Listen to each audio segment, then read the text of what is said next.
Sa wakas, meron na tayo sa Calamba, Laguna. Yummiest Takoyaki available na dyan. Alright mga ka-Yummies! Good day na naman sa inyo lahat. So Jerome na naman, ang Takoyaki boy ng Etibac. So ngayong araw na ito mga ka-Yummies, nandito po tayo sa pinakabago nating franchisee. Kasama po natin si Ma'am Vener, no, ang ating pinakabagong franchisee dito sa Calamba, Laguna. Ang kauna-unahang franchisee pala, dito yan sa Calamba, Laguna. Ha? My name is Vener Urso and tag nila sa akin is Bubbles. So ito yung business namin. Meron kaming bakery and canteen. Yung best seller namin dito is sa bakery namin is yung bago namin na toasted siopaw and yung pagmalakasan namin na asado roll. Saka yung hopya namin. And then dito naman sa food namin is yung dinakdakan at saka yung sinaing na tulingan nila. Paano nyo pala na-discover ang Yummiest Takoyaki?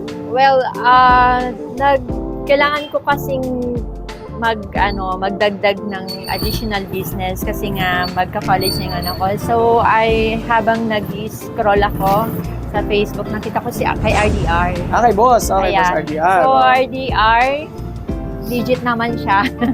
And then, nakita ko na medyo mura lang siya. And then, yun nga, nagpa-set na ako ng appointment with you. Kung wala ba talaga tong hidden charge or royalty fees. So, yun. So, okay na okay po sa legit po siya.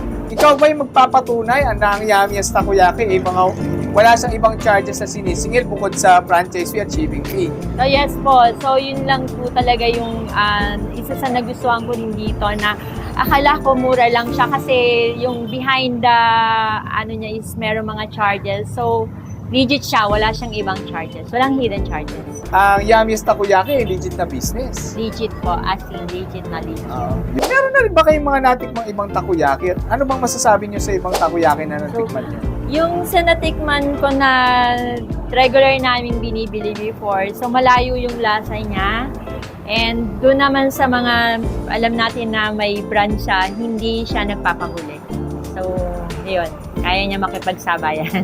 So, doon sa kanila kasi medyo pricey, pero sa Yummiest, medyo nandun yung pangmasa yung presyo niya, pero masarap. Ini-invite ko po kayo na bumisita dito sa aming bagong branch ng Yummiest Takoyaki. Dito lang po yan sa may Barangay Real, katabi ng Andox. So, ba dito ay dito sa Daddy's Bakery and Eatery. Yan, malapit siya sa Science Park. Yan, and katapat ng Honda. Ano ma'am, kailan kayo mag-opening? Siguro 13, nahabol namin ng Valentine. Ay, nahabol ang Valentine's Soft Day. opening lang.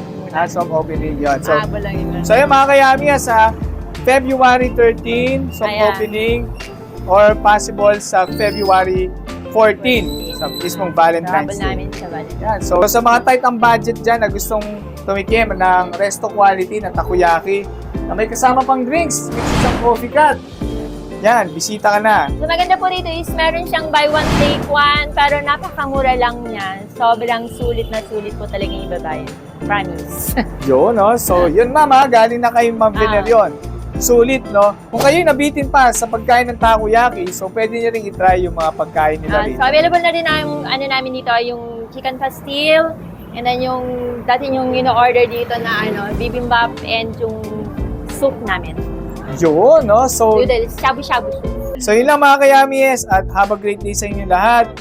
Kung kayo mayroong inquiries about sa franchise offer ng Yummiest Takoyaki, huwag ninyong kalimutang mag-message dyan sa ibaba. So yun lang mga ka-Yummies at have a great day sa inyo lahat.